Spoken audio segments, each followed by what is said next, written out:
Vamos lá, pessoal, então a segunda parte do ponto 5 do TJDFT. Agora eu vou falar sobre guarda, tutela e adoção.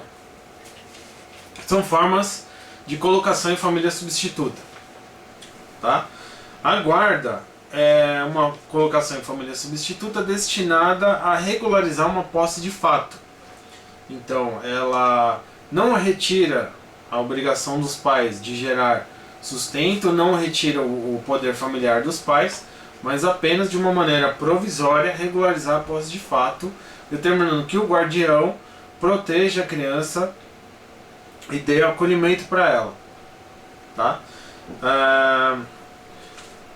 Ou seja, fica com o dever de guardar com relação à integridade física e mental da criança, tá?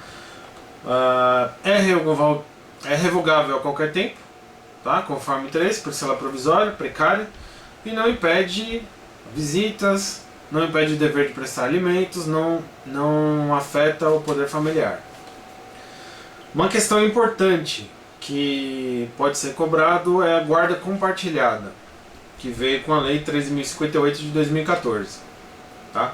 Via de regra, o artigo 1584, parágrafo 2º do Código Civil. Quando não houver acordo entre os pais, entre o casal, né, enfim, não havendo acordo, via de regra a guarda será compartilhada. Isso gera uma intensa crítica por parte da doutrina, porque se justamente eles não têm acordo, se justamente eles não decidem o que vai ser feito, eles vão decidir a guarda compartilhada, vão compartilhar a guarda, que é um instituto que depende de consenso em vários aspectos. Então, se não tem consenso entre eles, eles vão consentir na guarda compartilhada, fica uma coisa estranha. A guarda compartilhada exige uma responsabilidade muito grande do casal, porque eles vão acabar decidindo tudo de forma harmônica. Então exige uma interação muito forte entre o casal, que às vezes, muitas vezes não acontece. Por isso a doutrina critica. Mas isso foi a opção do legislador. Então, tá aí, e isso com certeza pode ser cobrado na prova, justamente porque é o texto de lei que determina isso. Tá? Quais são as espécies de guarda? Guarda unilateral, que fica só com um. Guarda compartilhada, essa que nós acabamos de falar. A guarda alternada, também chamada de guarda do mochileiro, em que a criança fica saindo de uma casa para outra, tá? Chama mochileiro porque ele está sempre com a mochilinha nas costas, viajando de um lugar para o outro. E a guarda, nesse aspecto, ela é dividida em períodos de tempo, tá? Então, uma semana, quem vai decidir, quem vai definir a guarda, né? Quem vai ter o contato imediato é o pai. Na outra semana é a mãe, ou pode ser no fim de semana, enfim, são momentos em que ela é unilateral, tá? Então naquele dia essa guarda é unilateral do pai, no outro dia é uma guarda unilateral da mãe. Então ele fica viajando e por isso é chamado de mochileiro. E também existe a guarda do tipo aninhamento ou nidação. A criança fica parada na mesma casa e quem troca agora são os pais. Então, aquela semana o pai mora com o filho e o filho continua morando lá. Na outra semana o pai sai e aí a mãe entra na casa e toma conta do filho. Na prática, a única coisa que muda são os pais. Quem viaja são os pais. Mas é a mesma coisa do que a guarda alternada, com os mesmos problemas. Tá? O STJ já admitiu guarda compartilhada entre tio e avô. Foi o RESP 1147138. Tá? É um caso em que o pai estava preso e a mãe viajava muito. Então quem cuidava da criança era o tio e o avô. E o STJ decidiu pela guarda compartilhada nesse caso. Uma questão importante é a guarda previdenciária, guarda para fins previdenciários. existia, né, uma forte discussão, porque o ECA é de 1990 e a lei previdenciária, a lei 8213 de 91, é posterior. Na lei 8213, para questões de guarda, para questões de, melhor dizendo, de benefício previdenciário, não consta o menor sob guarda como dependente do segurado. E isso leva a uma questão, talvez mais para a Justiça Federal, para a Magistratura Federal, mas é importante a gente destacar, porque foi uma decisão do ano passado, do STJ, tá? E o ECA fala que a guarda gera todos os efeitos de direito, inclusive previdenciários.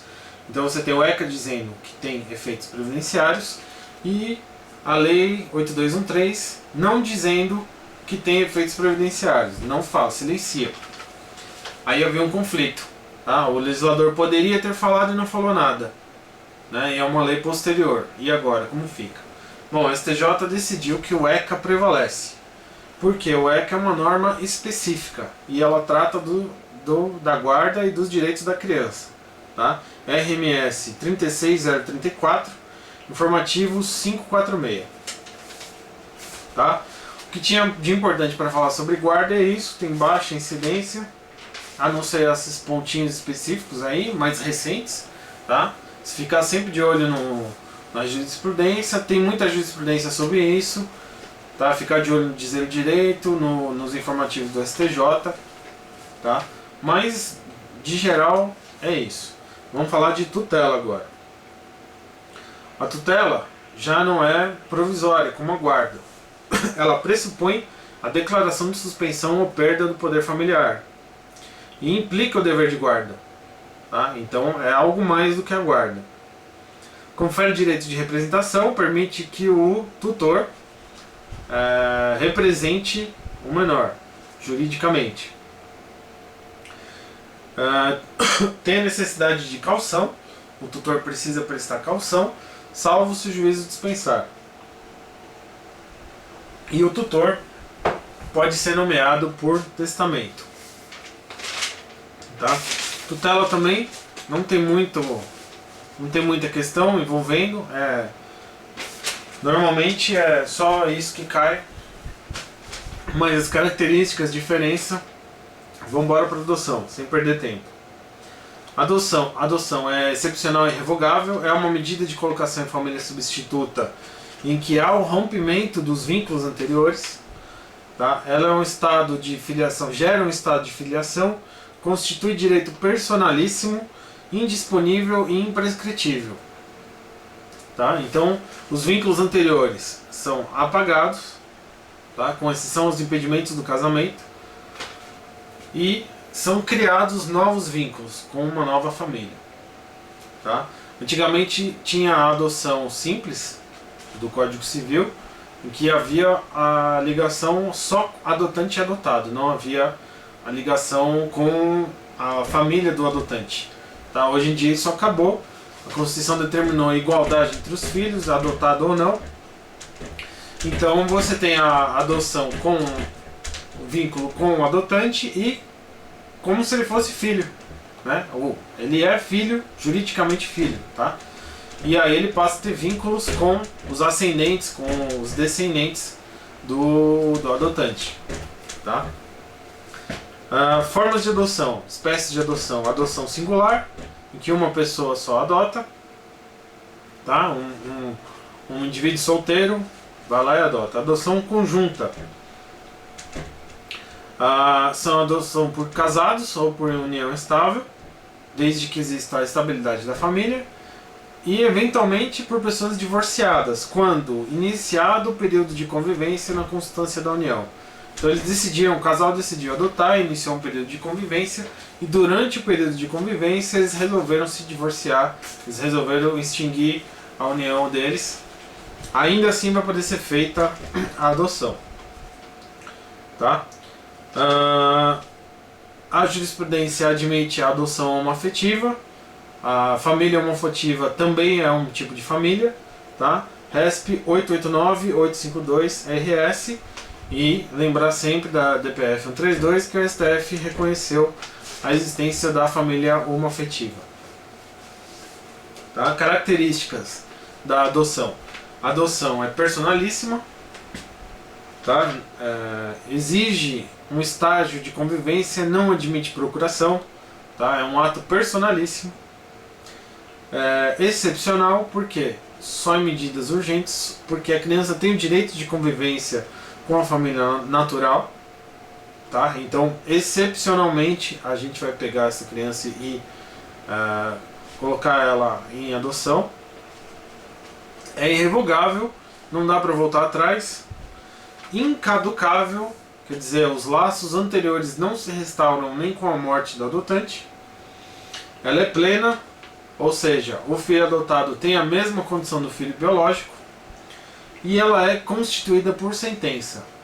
Antigamente admitia-se a constituição por escritura pública e depois somente por escritura pública no caso de adultos. Tá? Daí o Código Civil foi alterado e o Código Civil hoje determina que as normas de adoção de adultos sejam observados, determina a aplicação do ECA para a adoção de pessoas adultas. Então, a adoção deixou de ser por escritura pública. Tá?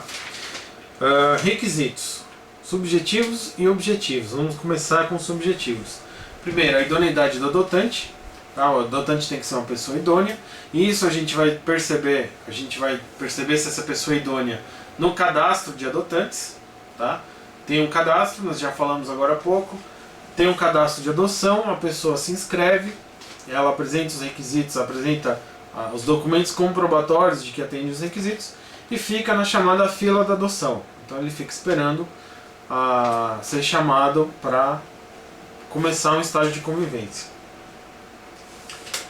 Ainda, requisitos subjetivos. Tem que ter motivos legítimos, tem que ter o desejo de constituir uma filiação e tem que efetivamente ter reais vantagens para o adotando. Lembrar sempre dos princípios que regem o direito da infância e da juventude, o da proteção integral, do melhor interesse. Sempre a adoção tem que ser vantajosa para a criança, não para os adotantes. Tá? E os requisitos objetivos agora, idade. O adotante tem que ser maior de 18 anos, e a diferença entre o adotante e o adotado tem que ser mais de 16 anos.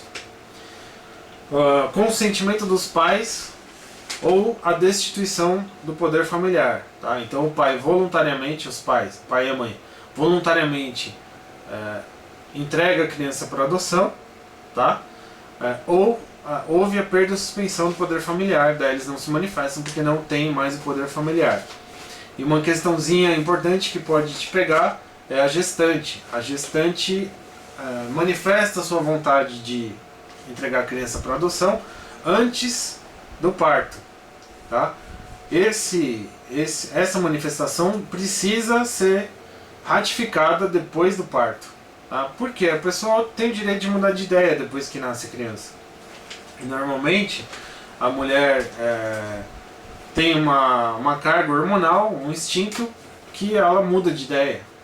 Isso é perfeitamente normal e o direito reconhece isso, determinando que se ela se mantém no intento de entregar a criança para adoção, então ela tem que ratificar o que ela já tinha dito antes. Tá? Senão não é feito, nada feito, não tem adoção. E ainda o estágio de convivência, tá? A ser fixado pelo juiz, precisa ter um estágio de convivência para ver se realmente é uma vantagem para adotando, se há compatibilidade. Tá?